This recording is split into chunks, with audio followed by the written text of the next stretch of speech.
النهارده بقى نعمل مع بعض كده طريقه البيتي فور.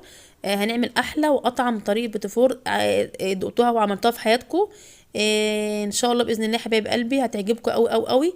هتفتخري كده قدام ولادك وجوزك واي حد يعني اي حد ياكل منه هتفتخري بيه قدامه. هتفرحي قوي بطعمه. من احلى واطعم وافخم المحلات بتعمل بالطريقه دي. بصي البوتفورية دايبه ازاي، جميله هتيجي. ما احنا حشينا شوكولاته بيضه على فكره، يعني احنا مزينه بشوكولاته بيضه وشوكولاته سودا وسبرينكل ومربى، يعني مظبطين الدنيا على الاخر. حاجاتها اللي موجوده في بيتك. مش هتشتري قليل قوي لما اشتريتي حاجه من بره. كل الحاجات اللي موجوده في المكونات كلها معظمها موجوده في البيت عندك، مش هتخسري حاجه من بره. هتفرحي بيها قوي قوي. هتعملي حتى لو نص كميه انا عاملاها دي او ربع كميه انا عاملاها دي هتفرحي بيها وتفرحي بيها اولادك. اللي بيشوف قناتنا يا جماعه لاول مره يدوس لايك، يعمل اشتراك، يفعل زر الجرس.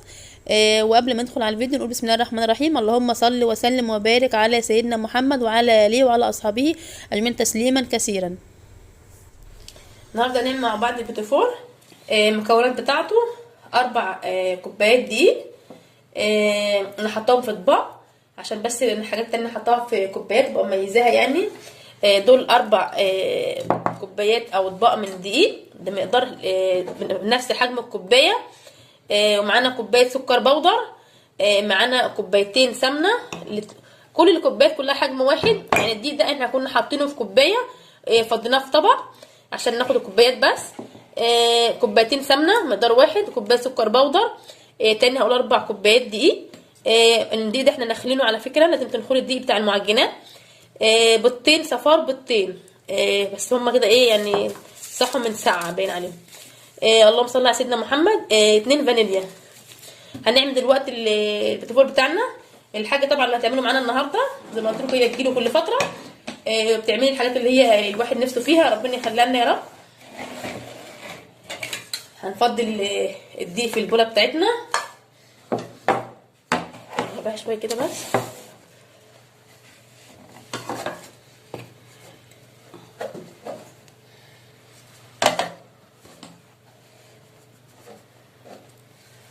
معلش انا متحدث الرسمي باسم الوصفه، يعني انا نتكلم. بدات اشاور لها ايه، هاتي لها عايزه ايه، عايزه دي، عايزه ايه. دي اهو طبق بوله ثانيه. مش عايزه اتكلم يا محروجه الا انا هشتغل. حاطه في البوله الثانيه سكر البودر. نقرب على الكاميرا كده، خلي كل حاجتنا قريبه من الكاميرا كده. خلاص يا حاج صلي على النبي كفايه بس. خلاص والله حلفت على المصحف هي. سمنه اهي. الكوبايتين السمنه دول يا جماعه يعني مقدار نص كيلو. انا جايبه نص كيلو، يعني شاريه نص كيلو يعني، بحطهم في كوبايتين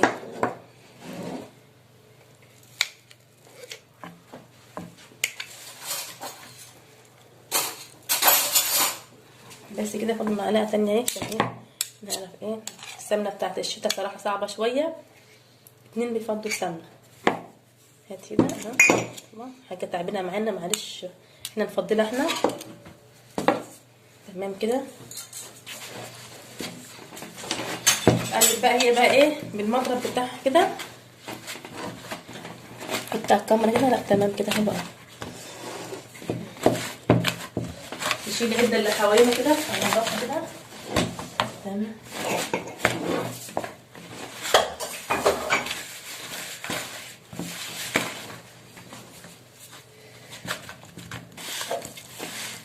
الحاجه ركت المضرب على جنب وهي قالت لك مفيش احسن من الشغل اليدوي. تشجيع بقى الحاجه يا جماعه، لايك كبير كده حلو قوي كده. الحاجه بتجيلنا كل اسبوعين او 20 يوم، مش كل يوم عندنا يعني. تشجيع كده كبيره كده للحاجه، ربنا كده يديها الصحه يا رب. الحاج موصيه المره دي مش عايز ايديك تبان فحاطه الكم لحد الاخر.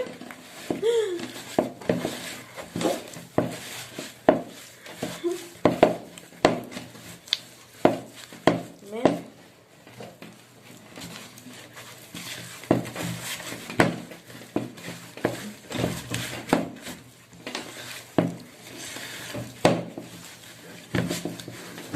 كده شويه. عايزينكم تجربوا الوصفه دي يا جماعه. مش مشاهده بس، لا تجربه كمان. انت ممكن تعملوا نص كيلو دي، هي كانت هتعملي صراحه نص كيلو دي بس، قلت لها لا عشان برضو ايه، لا مش هيكفي النص، خلينا كيلو احسن. يعني انتوا ممكن تعملوا نص كيلو بس كفايه لاسره صغيره. وبنص المكونات: بيضتين بيضه، كوبايتين دقيق، واحده فانيليا، ربع كيلو سمنه، يعني نص المكونات بالظبط. لو اسره اصغر عادي ممكن تعملي برضو اقل. قسمي الكميات اللي احنا عاملينها على نصين او على يعني على 3 عادي.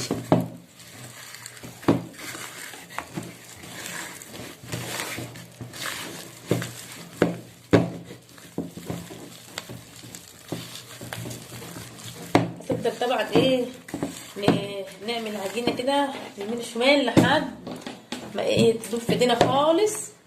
حاجه وقفت اهي على حيلها.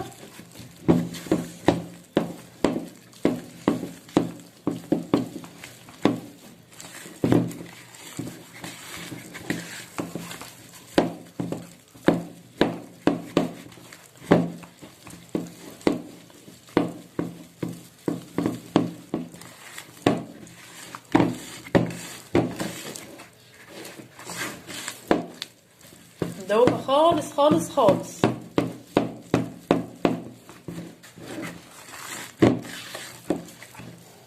نزلنا بقى ايه بالبيضتين بالصفار بتاعهم. صفار بس يا جماعه، مش صفار وبيض، لا صفار بس. تمام كده خلاص، كفايه كفايه. الناس دي عندهم ضمير قوي يا جماعه والله.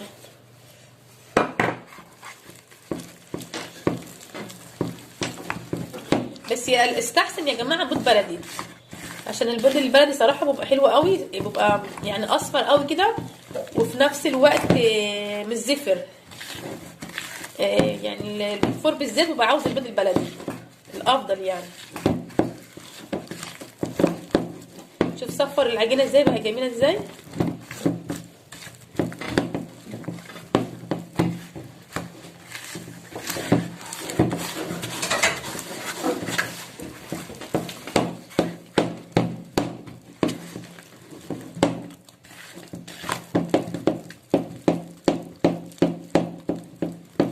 هندوبها خالص، نخلي يعني نمزج البيض لحد ما ايه يقول يا توبه.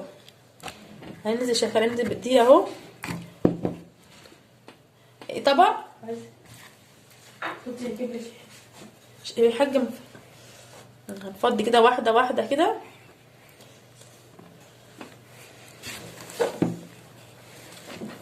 نقلب بقى بالراحه كده.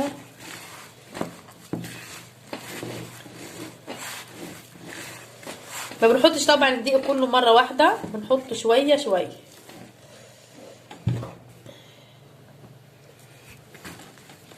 طبعا زي ما قلت لكم يا جماعه، الحاجه بتجيله كل فتره وبتعمل لي هي المعجنات دي، بتحب تعملها، هي معلمها لنا بس برضو يعني لما تكون ايديها طبعا هي الاصل، بتعمل حاجات على طبيعتها وعلى اصلها. طبعا ايه يعني درجه تانية تعتبر احنا الاحتياطي. فهي بقى ايه تعمل حاجه بقى ايه بالخبره الكبيره بتاعتها.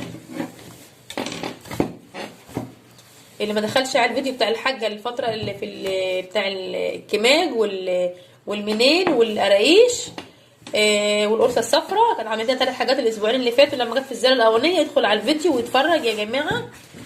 3 فيديوهات للحاجه في الزياره اللي قبل كده، كان اول زور ليها في القناه. عملت 3 فيديوهات. اول فيديو تقريبا الكماج العيش والقرصه الصفراء كانت جميله جدا، والمنين والقراقيش.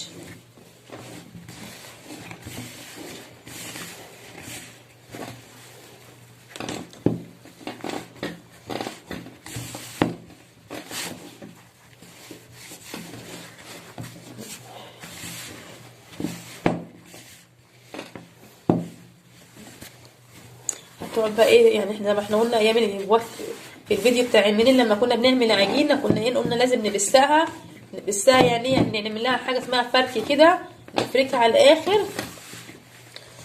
وبعدين ايه لحد ما الدقيق والسمنه كله يتجانس مع بعضه. طبعا كله يقول لك هي الحاجه بتشتغل وانت بتتكلمي، هي حاجه بتتكلم. يا جماعه هي مش هتتكلم، هي بتقول لك انا هشتغل، انا مش محروقه ان انا اشتغل، لكن انا مكسوفه لسه نفسي شويه شويه بتشجع كده. وانا برضو قلت زي ما قلت لكم متحدث رسمي بتاعها، فما فيهاش حاجه، براحتها برضو، مش فرض عليها والله اي حاجه، براحتها خالص. هي لقيت لي انا عايزه اعمل شغل وانزله لك على القناه، بس انا مش هتكلم، ما فيش مشكله.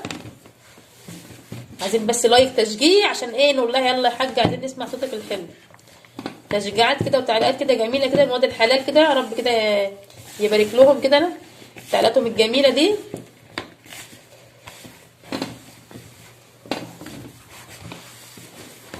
احنا خلاص يعني قربنا كده برضو.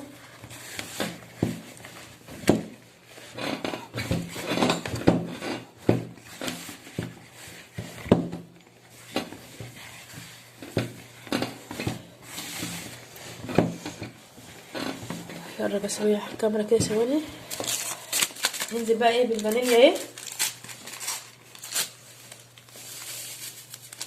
دول كيسين.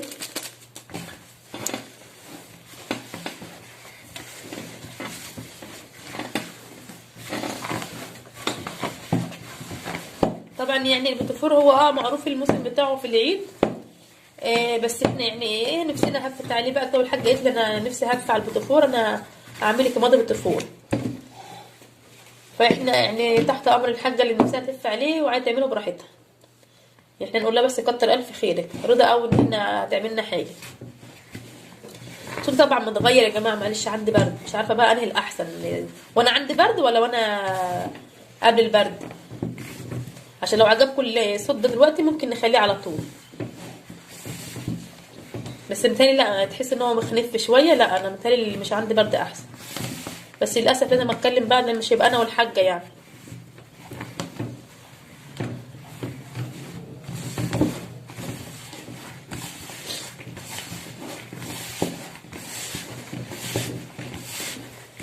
حطينا الدقيق تاني ورجعنا تاني، والله يعني مفيش حاجه بالساهل. ورجعنا تاني ان احنا ايه نفرك الدقيق بتاعنا، كل فتره كده هنفرك حبه ونحط حبه، نفرك حبه ونحط حبه. ننضف ورا الحاجه بس كده عشان ايه ما نتعبهاش معانا. يا جماعه كده اعتبر كده خلصنا العجينه بتاعتنا. عشان اقول لكم احنا كنا حاطين 4 اطباق دقيق، استعملنا 3 بس، على قد اللي يعني طبعا ما انت بتعجني بتلاقي كده احتياجك للدقيق خلاص اكتفى، بتكتفي خلاص مع السمنه مع الدقيق، خلاص اكتفينا ب3 اطباق، ما احتاجناش الطبق الرابع. هنعمل دلوقتي ايه، هنعمل بقى ناخد العجينه بتاعتنا ونعملها بقى على شكل ايه اللي احنا عايزينه كله. هوريها لكم دلوقتي. المكنه بتاعتنا اهي، بسم الله الرحمن الرحيم. بتحط بقى العجينه في المكنه، تقوم مظبطه على الشكل اللي انت عايزاه.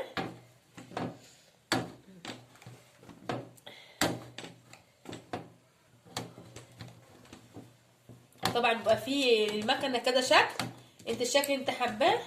احنا بنعمل كذا شكل يعني، مش بنعمل شكل واحد يعني، يبقى فيها تقريبا يعني اكتر من 6 اشكال. احنا بناخد ايه احسن شكلين 3 بنشتغل عليهم من اول للاخر. من افضل الاشكال احنا بنحبها اللي هو الشكل ده، عشان طبعا لما بتيجي تزينيه بتبصي ايه على الشكل اللي بينفع يعني افضل في التزيين، تزينيه بيها ازاي. وانا بوريكم برضو ايه مرحله التزيين، ما تستنوا لحد الفيديو في الاخر، ما تستعجلوش. عادي دي هنشيلها، الحته تطلع معاكي مش مظبوطه شيليها مفيش مشكله.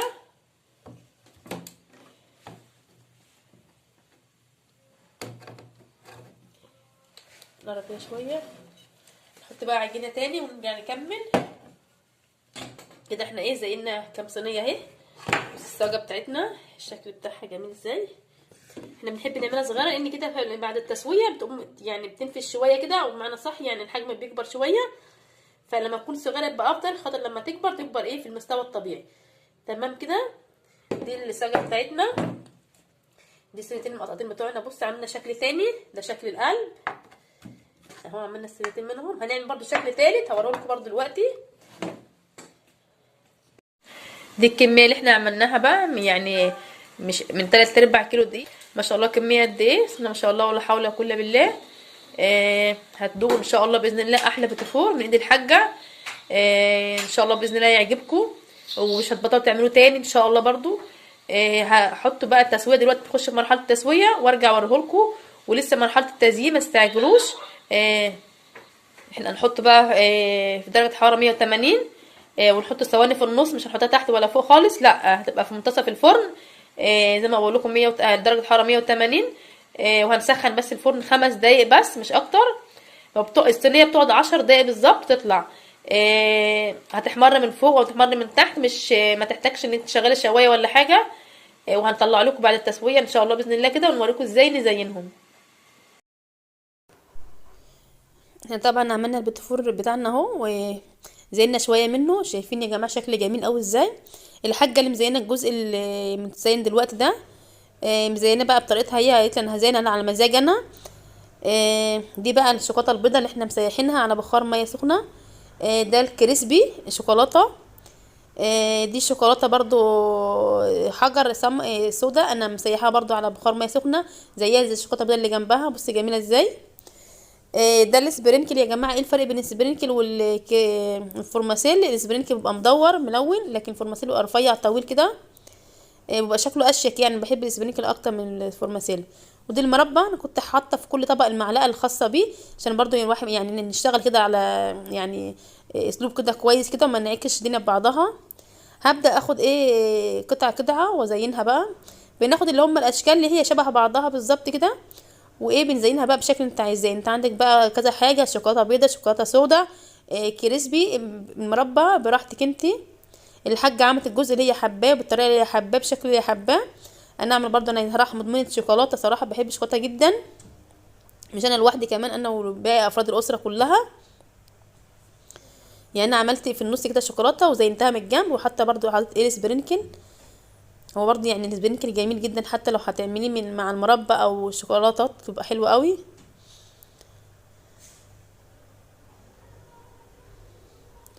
ممكن نزين بكذا شكل انت عايزاه. ممكن تعملي شوكولاته بس، ممكن تعملي شوكولاته بيضه بس، شوكولاته سودا بس، يعني كذا شكل انت حباه بقى. وطبعا دي حاجه ذوقيا بقى، وطبعا انت حابه ومتعوده تاكلي بالشكل اللي يريحك انت وافراد الاسره. احنا بس هنعمل كذا شكل كده قدامكم ان شاء الله كده.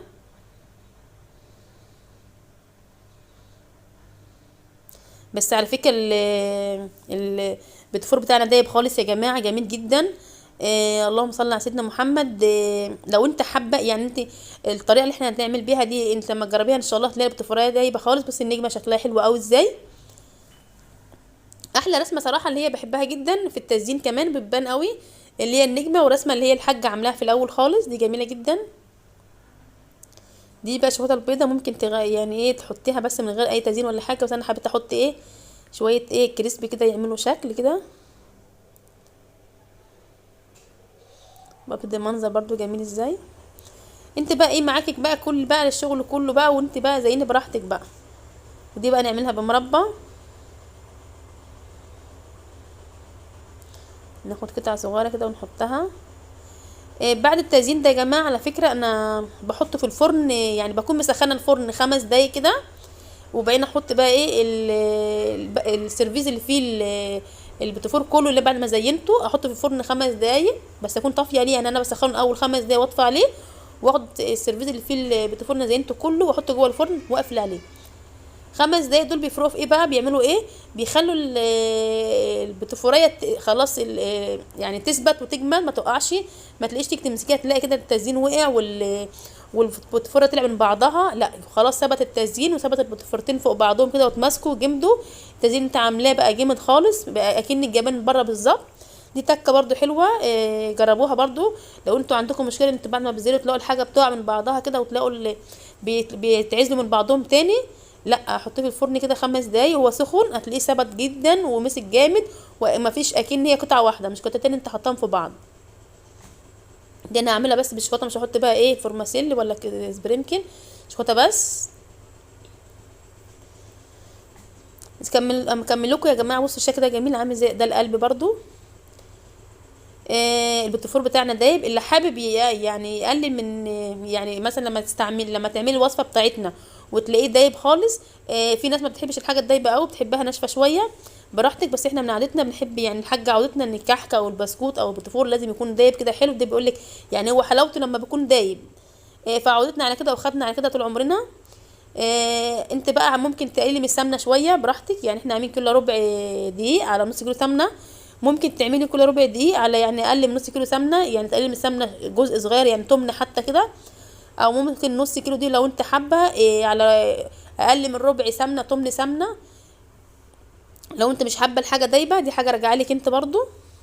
بس طبعا الدايب مفيش احسن منه يا جماعه. احسن المحلات وافخم محلات دايما تبقى مشهوره بان هي حاجتها حلوه، لانها حاجتها دايبه وحلوه، مش ناشفه كده تخبطيها في حته تقوم ما تتكسرش، لا. الحاجه البلد الحلوه لما تكون دايبه كده وجميله في ايديكي وبتاكليها كده بقك حلو تدوب فيه.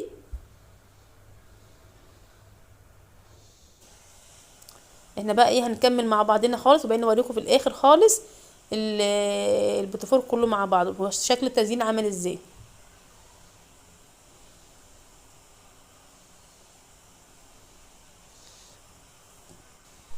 ده الشكل النهائي اللي طلع، بص شكله جميل ازاي. عملنا شوكولاته لوحدها، عملنا بشوكولاته بيضه بس، عملنا بالمربى، عملنا بالسبرينكل، شكلنا بقى شكله جميل قوي قوي صراحه ما شاء الله. ده كله يا جماعه عايزه اقول لكم من 3 ارباع كيلو دقيق بس. 3 ارباع كيلو دي يعني انت لو اشتريتيه من بره الكميه دي يعني عملوا تقريبا 2 كيلو لو هتشتريها من بره، دول بمقدار 2 كيلو تقريبا. من 3 ارباع كيلو دقيق. حاجه نضيفه في البيت، مكونات مكونات يعني موجوده في البيت، مش قليل الاول لما اجيب حاجه من بره. صنع ايديكي طبعا، حاجه حاجه يعني حاجه تفتخري بيها كده قدام بيتك وولادك وجوزك وتفرحي بيها وياكلوها ومستريحين منها، وكمان هيبقوا فرحين بيها قوي وانت تعملهم على طول. ممكن تعملي كميه قليله بعد كده لو انت يعني الموجود عندك نص كيلو دي اعمليه، ربع كيلو دي اعمليه، فرحيهم مش مشكله. بالشكل جميل جدا جدا ما شاء الله ازاي. لايك بقى يا جماعه من احلى متابعين واحلى مشاهدين حبايب قلبنا يا رب. ما تحرمش منكم ومن تعليقاتكم الجميله ومن لايكاتكم. لايك كده تشجيع للحاجه حبايب قلبكم، حبيبه قلبكم. يا رب يخليها لينا يا رب، ما تحرمش منها يا رب خالص، ورب يشفيها لنا. ونشوفكم ان شاء الله باذن الله في فيديو جديد، والسلام عليكم ورحمه الله وبركاته.